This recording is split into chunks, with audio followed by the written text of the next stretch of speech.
Hi, everybody, and welcome to today's webinar. My name is Tran Mendez, and I'm an academic trainer with the Center for Teaching and Learning.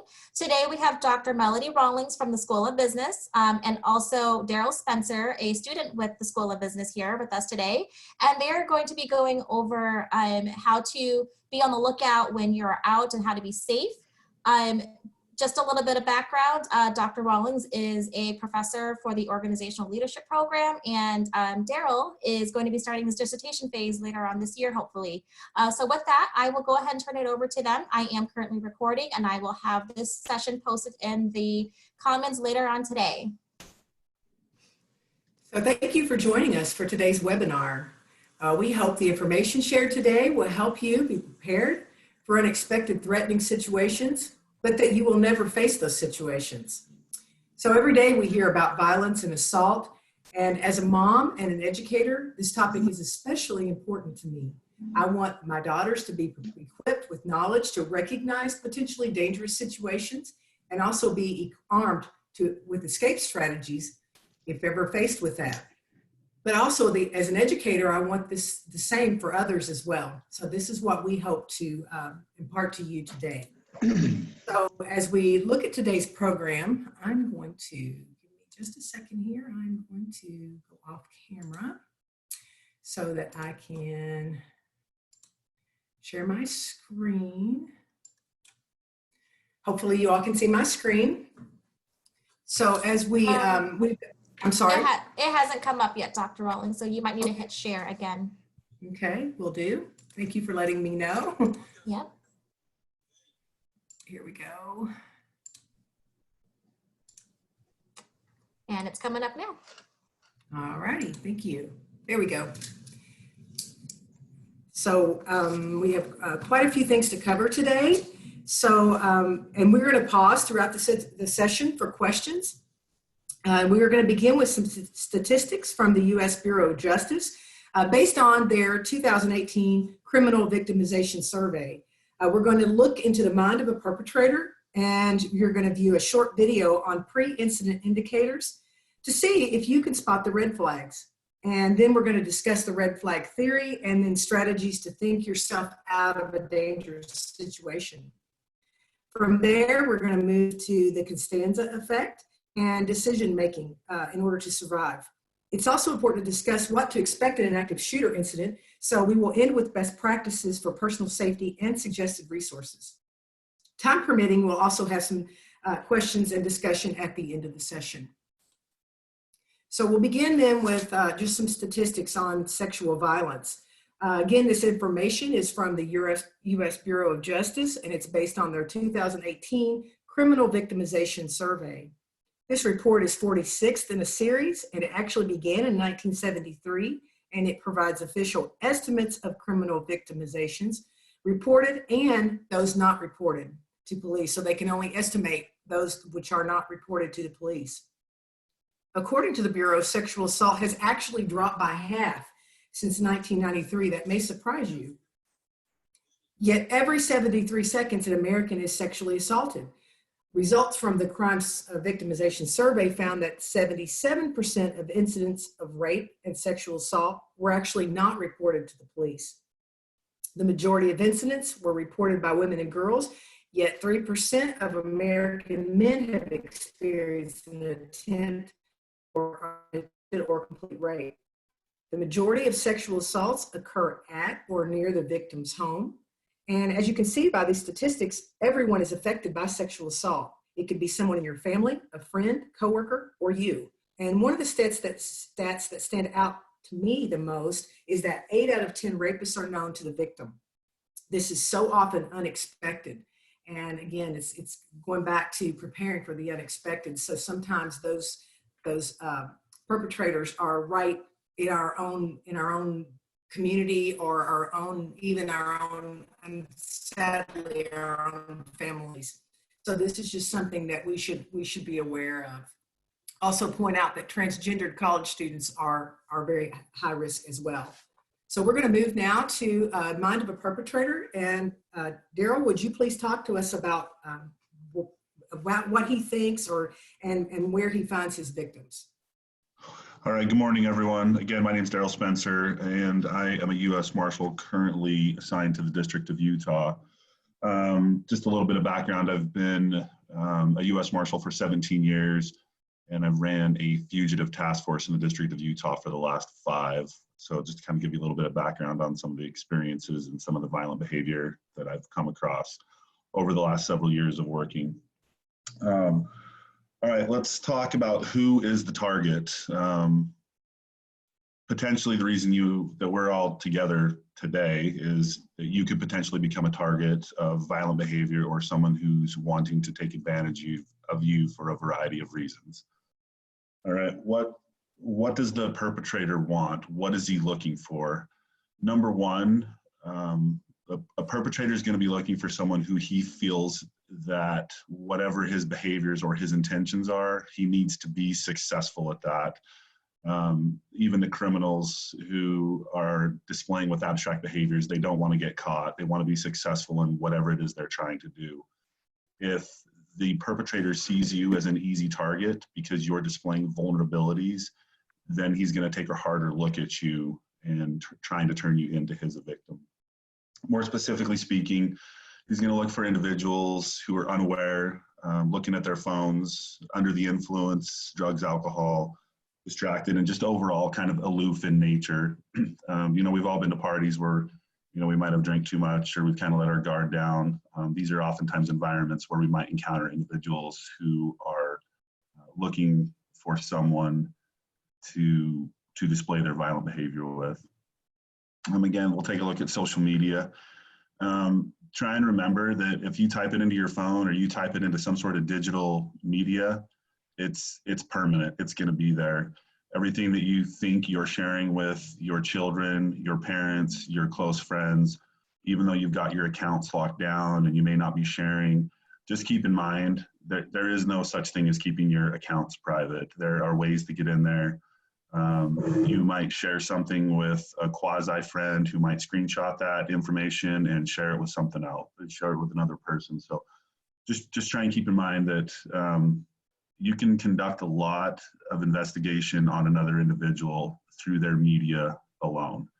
Again, just try to remember if you're taking that photo and you're posting it, just remember that you're not guarded with that information. And when it comes to the perpetrator, they're going to take a look at your social media outlets and try and learn everything that they can about you to see if you are a good target for them. So, and furthermore, we live in a world where, in order to meet people and dating, oftentimes, Tinder and Bumble are where our single people are turning to. Who is it that you're really talking to? We all know that any one of us could get online right now and we could create a completely fake account. You can be anyone that you want to be on these sites. So just be careful in trying to verify who it is that you're talking to. I think this term is oftentimes referred to as catfishing. So just kind of keep that in mind. You're displaying information, you're putting information up that they're going to find out. Especially be wary of posting pictures of your children or specific photographs where they might be able to see something in the background of where you're specifically at, like an address in front of a home or a landmark, which could dial them into your specific location. Oftentimes, when a violent person is choosing their target, you probably know this person.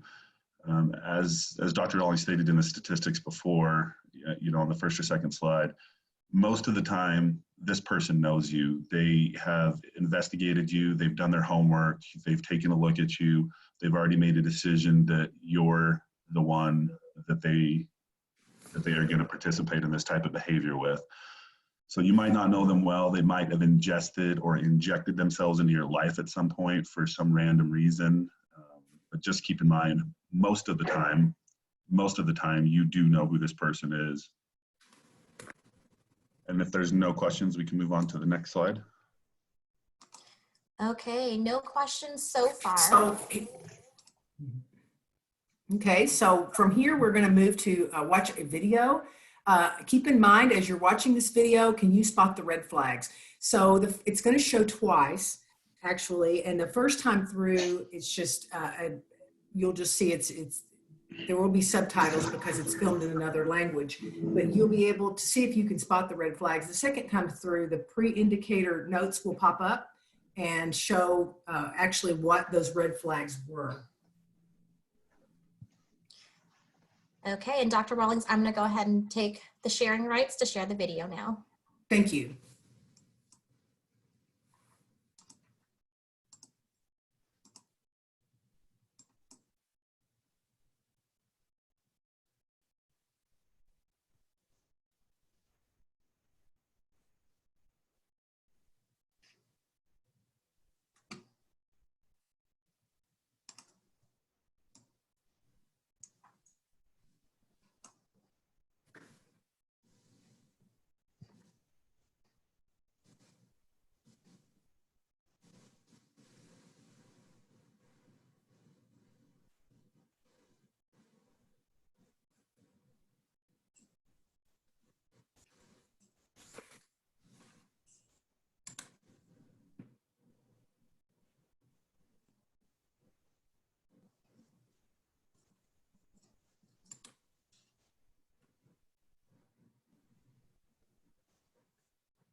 Is there sound now? No, but it's okay. No worries. Okay. We really don't need the sound.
All right, Dr. Rawlings, the screen is yours again.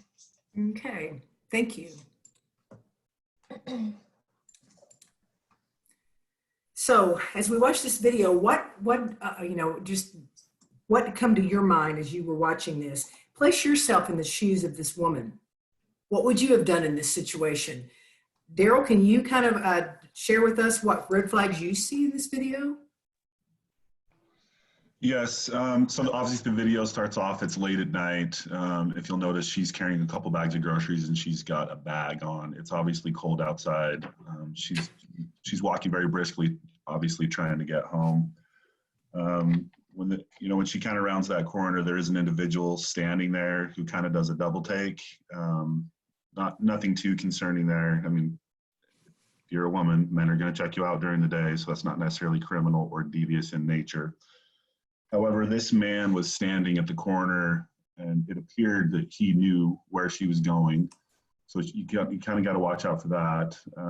He followed her right into the apartment, right into the buildings, and immediately engaged in conversation with her. And at that point in time, I guess we should all be asking ourselves, like, why is he talking to me? What does he want? Like, what are his overarching goals right now? Anything you want to add there, Dr. Rawlings? Well, something that really stood out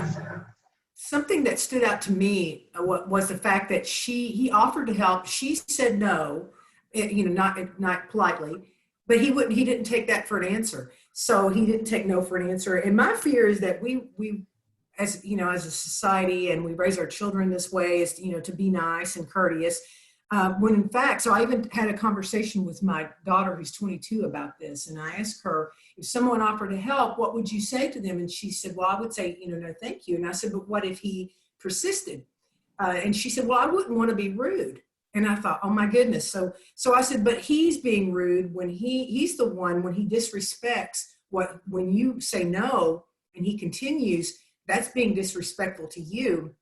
And it's because, as you said, Daryl, he wants control over, he has an agenda and he wants control. And so when this young woman on the video handed him her bag of groceries, she essentially handed him control of the situation. And so after I had my daughter watch this, she had a different perspective. And I said, so to say no, you can say no politely. And then if he persists, then it's time for you to say, I said no, and I mean no. Right, exactly. And at that moment, when you've made a decision, no, I don't need your help, just remember to be persistent at this point in time. Do not let him or whoever it is continue with their behavior. As Dr. Rawlings said, no means no. Like, that's the answer. At the end of the day, if you struggle carrying your bags in, or you have to set one of your grocery bags down to get keys out and get in your door, that's fine. That's life. We all deal with those sorts of things. We don't need, if you're feeling uncomfortable, obviously don't allow a complete stranger who's intentionally trying to inject himself in your business to infringe on your daily behaviors. So, exactly. What about we're going to talk more about this, but something I felt that in the video pointed out was that you kind of felt her have an uneasy feeling about it, but yet she went on anyway. Right, she did, and that's kind of what I was saying before. Like when her first instinct was to say no, that's where it should have stopped. She should not have continued to guide him to her apartment, showing him the way. And again, like you said earlier, she was just trying to be nice. She didn't want to be rude. We're kind of raised with manners to treat other people with respect. It's very hard for people to not answer a question, and I've experienced this. It's a fantastic tool that we use all the time. If you ask someone a question, even people who know the answer is gonna, be negative in nature for their future, they will still answer the question in one way or another. And so to not answer a question is extremely rude in itself. So as he's following her to the apartment and she's asking very specific information, she of course is answering. At this point in time, she's not, she's obviously aware. She told him no, but she's still answering truthful and giving him the answers that he's looking for. And again, he's asking very pointed questions. He's trying to ascertain whether or not he's going to be successful, number one, at getting into this apartment, And number two, whether or not he can carry out his intentions. He's wanting to know if someone else is there. He's wanting to know how big the place is, those types of questions. And again, why would you, what good is it to share this information with a complete stranger? There's just no valid reason to share that. Anyone with good intentions or that legitimately wants to help you, they don't need to know that information. They're not going to be asking those types of questions. Daryl, do you think by him asking those questions, he's trying to develop a trust factor, trying to get her to trust him? Right. Yeah. Trust is everything. And, you know, as the video stated, he's overloading her with information. And the information that he's providing is very generic in nature. Doesn't give anything specific. Said he's from another town. Said he's living with his uncle. Another thing that I found interesting too is he was very quick to offer that he's here with his girlfriend. And what I've found in my experience is, you know, if you tell someone that you try to elude that you're in a committed relationship or that, you know, I've got a wife and kids, that I just wouldn't do anything violent. I have a wife and kid. I'm happy at home. I wouldn't do those sorts of things. So those are kind of triggers that obviously stick out to me, just being deceptive in nature about their true personal situation to, you know, fool someone. So this is a good segue into our next slide then on the proximity factor. Okay, the proximity factor, what I refer to when I say the proximity factor is, you know, nothing's an accident. Just like in the video, he clearly had investigated this woman to some degree. He was obviously waiting on the corner for her. Again, ask yourself, if you're approached by a complete stranger, what do they want? What are their goals? What does this person want from me? Is it legitimately, is this a reasonable situation to be hit on? Would it be strange if this person came up to me and was just hitting on me and wanted to go on a date? Think to yourself who it is that you're talking to. Do an overall evaluation of kind of who they are as a person, make a snap judgment, and it's okay to profile at this point. This is your personal life. This is your safety.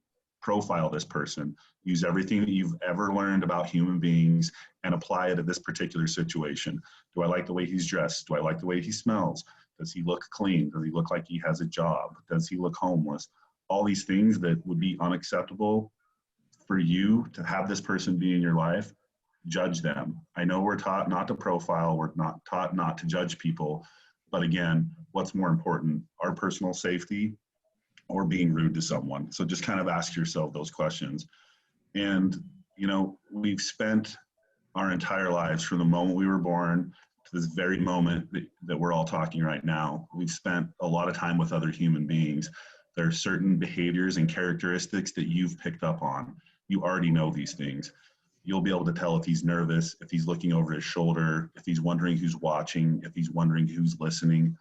Apply those things that you already know about human behavior and make an overall guess. Profile this person, make an assumption, judge this person, and determine whether or not they are trying to hurt you or take advantage of you in one way or another. And again, dialing in on the proximity factor, if I'm not close to you, I can't hurt you.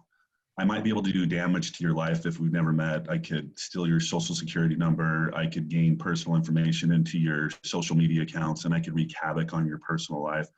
But I can't physically harm you if I'm not close enough to do those things. I mean, obviously, if I had a firearm, I could inflict a wound on someone, but I need to be close enough to do those things.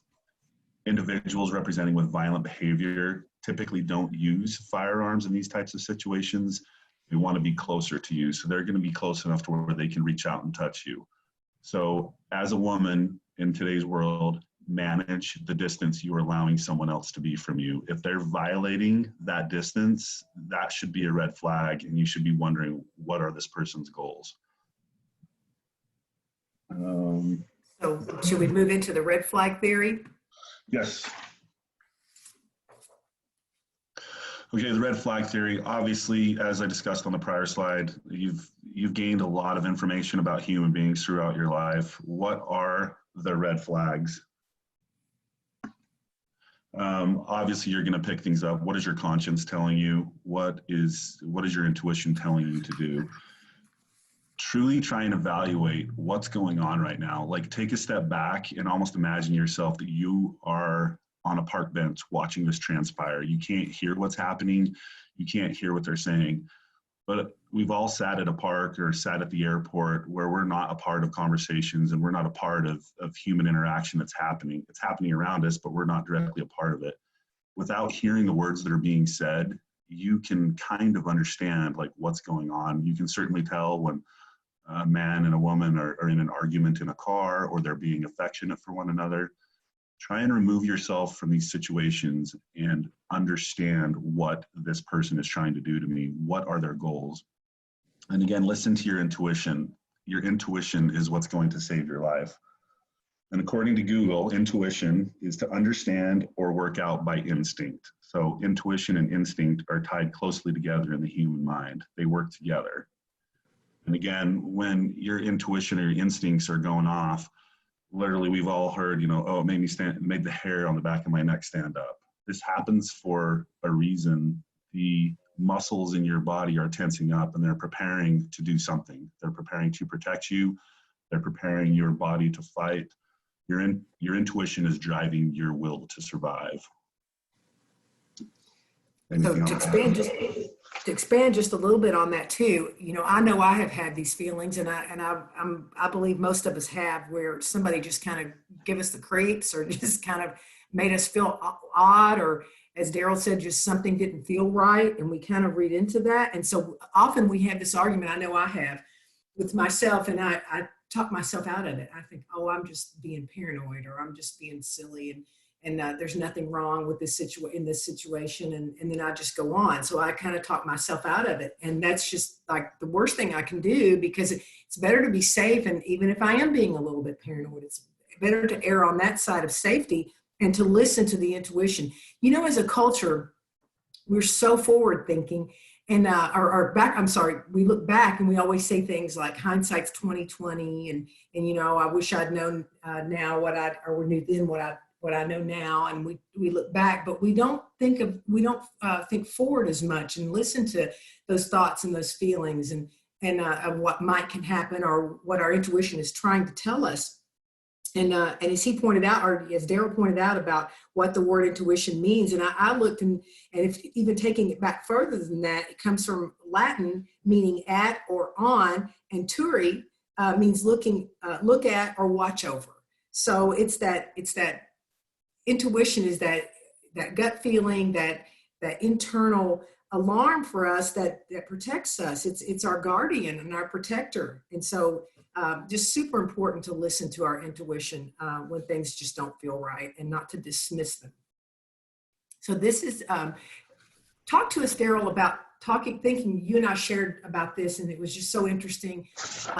You shared with me thinking yourself out of the situation and the importance of that. Right. So thinking yourself out of the situation, and kind of just to go back, just to touch on one more thing on the previous slide, when that intuition hits us, or we become suspicious about one thing or another, oftentimes we do dismiss it. And at that moment in time, I would just ask you to evaluate and try and understand why. Take a step back from whatever it is you might be doing and think, why is this bugging me? Because a lot of times we will just dismiss it, and we'll move on, and we'll dismiss our instinct and our will to survive, to carry on with the plan of the day, or to carry on with the task that we're doing, or to not interrupt people we might be working with. But when that intuition strikes and the hair stands up on the back of your neck, really just take a minute and try and figure out, why am I bothered right now? And a lot of times when you can discover why you're bothered, you can help address the situation to put yourself in a better position to make better decisions about what might be happening around you. And again, one other thing I would bring up as well, as far as the proximity factor and some other items, is we need to take into account just cultural differences. Some of us may or may not have traveled in Asia, Japan, China, where the proximity difference is a little bit different. Some cultures tend to stand closer to one another. We've all been on a New York subway, or a subway somewhere around the country, and for those of us that grow up in small towns, we might not be comfortable having someone literally touching us for an entire stop to stop on the subway. So try and take those things into account when you're trying to evaluate your own safety. And then we can go on to the next slide. Those are great points, and something you raised so many points that I don't think of. And you're right. As Americans, we are so used to our space and not being crowded. And I can remember being in another country and on a subway where it was just shoulder to shoulder, and how uncomfortable that made me. And so these are just, things to think about and to be aware of. So how do we think ourselves out then of a situation? Okay, so let's imagine we've found ourselves in a situation and we're starting to think, oh no, I've done it. How do I get out of this? At this point in time, it doesn't really matter what you do. You just need to get out of it. You've now learned that I'm potentially in danger. You've learned that I'm in a sticky situation. I need to do whatever I can to get out of it. Pretty much anything at this point in time is going to work. Go trust your gut. Think it through. Try and understand what's happening to you. When you can understand the situation, like I described before, if you understand, you can make better decisions to approach. If you need to get away from someone, evaluate the totality of the circumstances surrounding the situation that you're in. What do you have? What are your escape options? What's on my tool belt? Do I have access to my phone? Am I still in a public space? Am I in a confined space? Am I in a dark hallway of my apartment building and I can't see a door to get to? Just think of what those possible options are. How can I get out of this and who can help me? Am I near other apartment doors? Am I near a business? If I need to flee, if I need to run, where am I going to go? And at that point in time, try and evaluate the gaps that he's exposing. How can you exploit these gaps, these weaknesses that he might be displaying? As he got his back turned to you for a minute, when is the best time to run? And after 17 years of working violent fugitives, you can't predict it all. They're going to expose gaps. He will leave some sort of gap that you can exploit, which will give you an opportunity to get away from him. And in the worst case scenario, if he doesn't, it's time to fight for your life. And that's all there is to it. I can pretty much guarantee you if a man corners you and is intending to do harm on you, I can promise that a jury of your peers will protect you on the backside. Do whatever you need to do to survive at this point in time. And we'll talk about when it comes time to fight a little bit later in the presentation. But at this point, Dr. Rollins, do you have anything to add? No, not at this one. I just think that this is just great food for thought. And these are just planting seeds that hopefully none of us will ever have to use, but just great bits of knowledge to know that if we ever are in a situation like this is helpful to it reminds me of what I used to play with my girls when they were children, and we would play the what if game, and they would love it if I would give them a scenario and then I would say, well, what are you going to do? And they would always want to play this, but in my thinking as a mom and an educator, I'm thinking, okay, so maybe I'm planting ideas and seeds that later on, if they're ever faced with this situation, these thoughts, these ideas, these strategies will come back to them and help them out of the situation. So these are thinking yourself out of this. These are just great tools that you're giving us if we were ever in that situation. So and one more thing to add on this slide as well. He spent a great deal of time sizing you up. Now it's your turn to size him up and figure out a way to conquer this target. So now it's your turn, size him up and make an evaluation, make a decision, and get yourself out of it. Great. So tell us about the Costanza effect. I had to laugh when you and I talked about this because any of us who've watched Seinfeld know all about George Costanza. Okay, so the Costanza effect is there's no science backing this up. It's kind of a joke that I've kind of relayed with friends and colleagues over the years of chasing fugitives. And I've always referred to it as the Costanza effect, referring to George Costanza on Seinfeld. The reason I do this is, Costanza's out every episode, he's confronted with a decision. And it's very obvious he could make the right decision and, life would move along just peacefully. Or he can make a wrong decision, which always just leads to just more humor and more bad decisions that come along.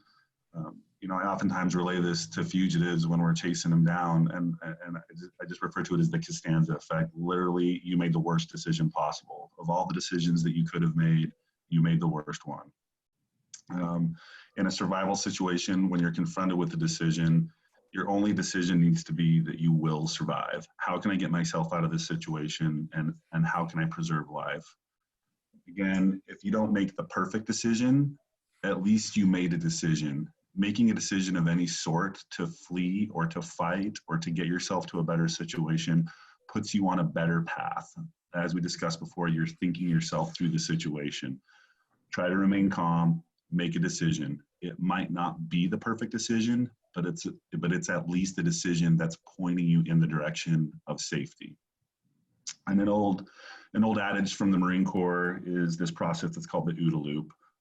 And throughout the OODA loop, the Marine Corps spends a great deal of time training young Marines on this process. And it stands for observe, orient, decide, and act. Every decision that a human makes has to go through these four things. If you take a look at, you know, a glass of water or a soda pop you might have on the side, and you think, I might want to drink, you're going to have to observe where that is. You're going to have to orient yourself to the situation. You're going to have to make a decision on grabbing it. And then you're going to have to put those three things into play and carry that act out. The faster you can make decisions, the better you're going to be. Again, the Marine Corps offers a month-long training session on the speed of making decisions. But the overarching goal at the end of this training is to just make a decision. It doesn't have to be a perfect decision. If, for example, Dr. Rollins and I were confronted with a situation, she might spend a great deal of time weighing the pros and cons and trying to evaluate what the best scenario is and how this can best play out. I myself might make a snap judgment, and it might be wrong. But the reality is, once you make the wrong decision, you are almost always confident of what the right decision is. I might be able to make a less than adequate decision and then follow it up with a very correct situation in a fraction of the time that Dr. Rawlings might be able to complete an entire evaluation process. So again, in situations like these, time is of the essence. Your safety is on the line. If you want to survive, make a decision to escape, make the decision to flee, exploit his gaps, and get away. Another interesting discussion that I've had with a colleague is, you know, let's say that you have escaped and you're now running. Which door are you going to choose? And the reason I bring this up, let's say you come up to an apartment complex. There's 10 apartments, and you have one of 10 doors to choose from. Which door do you choose to knock on? And, you know, after kind of a humorous discussion with a partner of mine, we came to the conclusion that we would choose the door with the wreath. And while this sounds really silly, think of your mom putting a wreath up on the door. Drug dealers, tweakers, criminals, you know, intended, they're not going to take the time to put a wreath up on the door. So it was just this silly thing. If we had to choose between 10 doors, run to the door with a wreath. Culturally speaking, there's probably you're going to be better successful on that one. Another kind of funny thing we talked about too is if, you know, let's say of those 10 doors, one door has a wreath and one door clearly has security cameras, has the big sticker in the window that is letting you know that there's an alarm system and don't break into my house. While that person is being safe, and those are all indicators that the person on the other side of that door is likely safe, that's going to be the last door that I choose. This person is already nervous. They're already concerned about their own well-being and safety, and they really don't want you bringing your problems to their front door. At best, they'll probably call 911 to try and get some assistance for you, but I wouldn't count on them opening the door and offering assistance. Again, the Costanza effect and which door would I choose? These are all theories gained from experience over 17 years of working fugitives, so apply appropriately.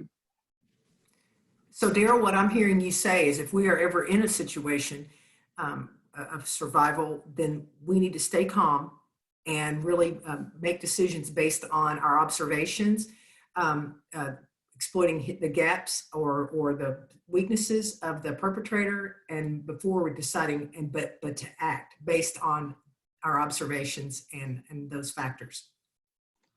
Yes, exactly. Just make a decision, put it into play. If you're with someone who's trying to do you harm, pretty much anyone else is better to be with at that point in time. So just get away, try and find someone else that can help you or protect you, even if it's another woman. At this point in time, you might not feel extremely safe approaching a stranger or a man. I'll let you make that decision based on your own, your own intuition after this situation may or may not arise. So number one rule, just make the decision and flee, get away. If you can't get away, fight for your life. Okay, so what if we're ever in a situation where there's an active shooter? I know that there's active shooter training that probably some of us have been involved or have gotten training in. Share with us what we should do in case of an active shooter. Okay, yeah, big transition here. There's no way to predict an active shooter scenario or an active shooter environment, and to kind of define an active shooter for those of you who may not be, I guess, up to speed with this new trend that we're experiencing pretty regular, but this is basically just an individual who shows up at an event with the intent of killing as many people as he possibly can. Big venues are obviously popular. Perpetrators of this nature are going to seek out venues where they can have the largest body count they possibly can. And again, there's a type of active shooter that's looking for an open venue, and then you've also got an active shooter who might be doing it out of vengeance, such as someone who shows up at work after they've been fired and they are, killing to kill based on, previous negative behavior they may have experienced in the workplace. Regardless of this situation, there's no reasoning, there's no bargaining with this individual, there's no talking him off the ledge, there are no discussions that can be had. There's nothing you can say or do that's going to change his mind. And if you can remember these three things: to run, hide, and fight. And again, run if you can. If you have the opportunity to run, go the opposite direction, go as far away from the shooting as you possibly can. If you've got your children, obviously take them with. If you are with colleagues at work, encourage them to come with, encourage them to come along. Do not wait for them. And this may sound cold, but it's a fact. Unless you want to pick your friend up and carry him with you and try and escape a shooter, you need to leave them behind. Make a decision to survive. A friend of yours might panic, they might freeze. Again, encourage them to leave. Once they see you leaving, they will likely follow. Don't spend a great deal of time trying to talk them into leaving. We're talking about your own particular life here. You need to survive. Again, obviously, we're going to pick up our children and we're going to run. Leave any belongings that you have, your purse, even your phone. Leave it if you have to. Anything. There's nothing more important in your life. There's no item that you possess that's more important than your life. And again, this person is here for a very specific reason. They want a body count. Any items that are important to you, they're going to be there when you get back. After the investigation and everything's done, you're going to get those items back. And again, what's more important than your life? Some of you might say your phone, but again, I think I convinced you that you'll disagree with that at some point in time. So again, run if you can. If you can't, and there's absolutely nowhere for you to run and you have nowhere to go and you can't escape, you need to hide. Do your best to hide. Find a closet, go behind a locked door, stay out of his vision, silence your phone if you can, hide as best as you can. The overarching theme for these type of shooters is, again, they want a body count. They're going to go where there are bodies to shoot. If you're hiding, he's not going to spend a great deal of time trying to breach a door or pick a lock. He's just not going to do that. He's going to go where he hears noises and where he knows he can deliver fire on human beings. So run if you can. If you can't, you need to hide. After you've hidden and he finds you, should he find you, you need to be prepared to fight to the death. Again, there is no discussion that can be had. He is going to open fire on you if he's actively engaged in shooting. Find whatever you can, anything that might be in the room. barricade the door as best you can, prevent him from coming in, have something ready to go, and immediately go for his face. If he can't see you, he can't shoot you. Hopefully in this type of situation, you know, maybe there'll be 2 or 3 of you in the room. 2 or 3 of you who are in fear for your life can overtake a grown man whose only intent is to kill. Again, like we discussed before, your life is on the line. It's in these very moments that your life is hanging. You have no other option. Do whatever you can, scrap your way out of it. So again, if you can just remember those things: run, hide, fight. If you can't run, then you need to hide. If you can't hide, then it's coming time, and you need to fight your way out of it. So are there any questions on this? I know this is a very uncomfortable topic for those that aren't in law enforcement. We do have a few questions. We do have a few questions leading back to before. The first question is, Daryl says any decision to act puts you in a better position to get away and save yourself, but is there anything that you absolutely should not do? Off the top of my head, I can't think so. The only poor decision in this circumstance is to continue to let him take or maintain control. So anything you're doing to remove control from him is putting you in a better situation. Again, though, be smart about your actions. If you pull out your phone and you're automatically dialing 911, he might get that phone from you before you can complete that call, or if you're trying to reach out to a loved one. So you need to be sly and do it secretly while you're trying to make these decisions. I hope that makes sense, but just apply common sense as you're making these decisions. And, you know, there are millions of scenarios that could be out there, but apply your experiences as you've learned about human beings. And I can pretty much guarantee you, you're a student in school right now. You're smarter than him. So just figure out a way to prove it. Thank you. Another question is, intuition is important for self-protection, but sometimes it is the result of conscious or unconscious bias. What can we do to fight instinct, which might be incorrect or biases, while we protect ourselves? That's an interesting question. Bias is obviously something we need to be concerned of. But let's break that down a little bit. We're talking about your safety, and I would encourage you to exploit that bias nature that you're feeling inside. There's a reason you're feeling unsafe. And if your intuition's not kicking off, then don't apply it. But again, like I talked before, you know, early in the presentation, like, this is the time that you need to profile. This is the time that you need to make a judgment about this person as to whether or not they're going to hurt you. Of course, I'm not implying or suggesting in any way, shape, or form that we apply these behaviors when it comes to cultural sensitivity or being kind to our you know, the people to our left and right. But when it comes down to it, your life is on the line. Use every tool that you have to win in this situation. Thank you. Another question is, how do you speak to your children without scaring them? You know, I'm a father of 2 sons. We live in a pretty rough house, and I don't have a problem talking to my children about these sorts of things. When we go to bigger venues and stuff like that, I will, you know, have a talk with them about, okay, what are we going to do if this happens? Both of my boys know that, like, if I tell them to run, they're going to run. Someone's going to find you. And I guess I'm not really in a position to tell you how to talk to your children. I think the best thing we can do is just try and encourage our loved ones that we're going to do everything we can to make sure that they're okay in these situations. You know, positive communications and just instilling confidence that you will handle a violent encounter should it come their way. Thank you. And then an attendee is sharing that they have a personal siren that they purchased online on Amazon. What other devices can be purchased to defend herself with?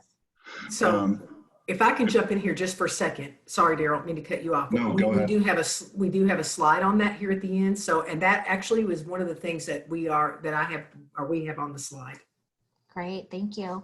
And then one last question before we move on. I like to think that I walk around with purpose and self-awareness, but one thing I do is look people in the eye and or smile just walking by. Does this matter if someone is looking for a victim? Does this have any influence one way or another? Maybe we don't know. I think it holds a valid point. I think when you make eye contact with someone, you're communicating with them that you're aware of the situation and you are aware of your surroundings. I wouldn't change that behavior in any way, shape, or form. If anything, that communicates that, like, I'm watching you. I've taken the time to look you in the face. I'm observing your behavior, whether it's good or bad. So I wouldn't change that. I think that's a great quality. Is that all the questions? Yes. Fran? Okay, Yes. great.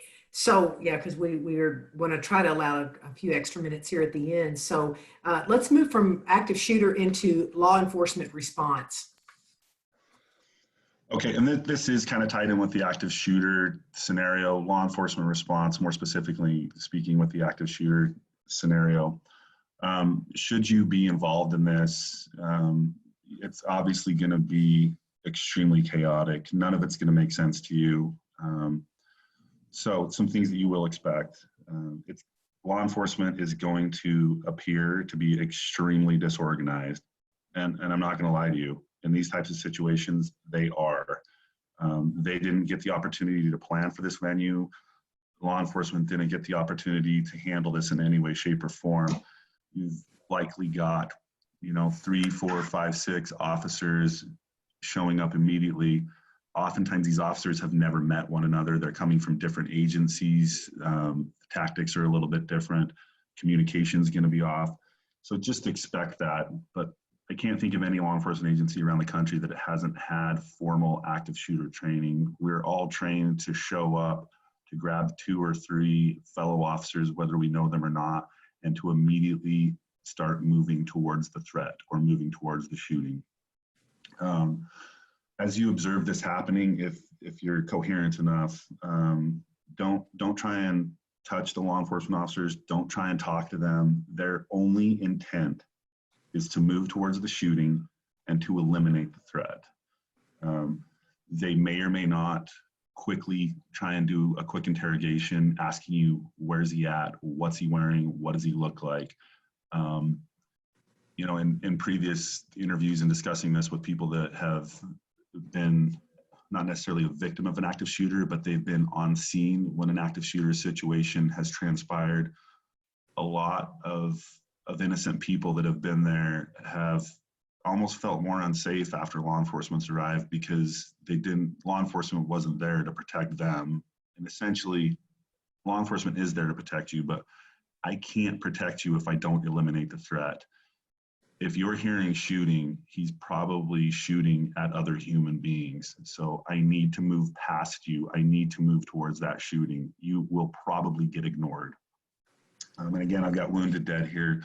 They're going to walk right past wounded people. And while this seems cold, you might walk, people might have an appendage injury, a shot in the arm, a shot in the leg. It doesn't matter what level of medical care they need. Law enforcement officers are trained to move right past that. Again, more people are dying. The longer we wait to eliminate the threat, the higher his body count is going to be. Like I've got there, the only goal is to exterminate the threat. Before I move on to family plan, any questions on this? No, none so far in the chat box or the Q&A box. Okay, so while we're talking about law enforcement response, I'll dial it back to maybe someone who might be stalking you or some sort of personal thing. The law enforcement response to this, if you've got someone stalking you or someone's inappropriately treating you, these are very difficult cases for law enforcement officers to work. If someone might be victim to stalking, imagine putting that phone call into a law enforcement agency. They're going to look into it. But again, you have to try and understand it from a legal standpoint. What authority does a law enforcement officer have to go out and arrest a human being because he's stalking you? While it's never okay to stalk someone, it's never okay to make someone feel unsafe in their own environment. There needs to be a legal mechanism and a statute, or as it's referred to as a law. There needs to be some sort of legal mechanism for law enforcement to take action. And sometimes this takes 2, 3, or reports to law enforcement before they have enough to actually go out and make an arrest with someone. You know, in my experience, women who are victim of these sorts of things are very frustrated. They feel that law enforcement's not doing enough. They feel that law enforcement's turning their back on them. They don't feel like law enforcement's trying to do anything. And I just want to ensure everyone, while I'm not a local officer, I'm a federal agent, you know, I do understand what local law enforcement officers are trying to accomplish and the hurdles that they need to come across and the things that they need to jump in order to apply safety measures. So again, I wish I could tell you that, you know, the first time you call, you know, your local police department because you feel like someone's harassing you, I wish I could give you an answer that, you know, a law enforcement officer is going to show up in a uniform and he's going to save the day. Oftentimes, you know, it doesn't immediately help the situation. Just because you call the police on someone doesn't mean he's going to stop harassing you. And I'm sure we're going to talk about it at the end of the presentation. But a book by Gavin DeBecker, The Gift of Fear, goes into great detail about what you can expect as far as law enforcement response is concerned.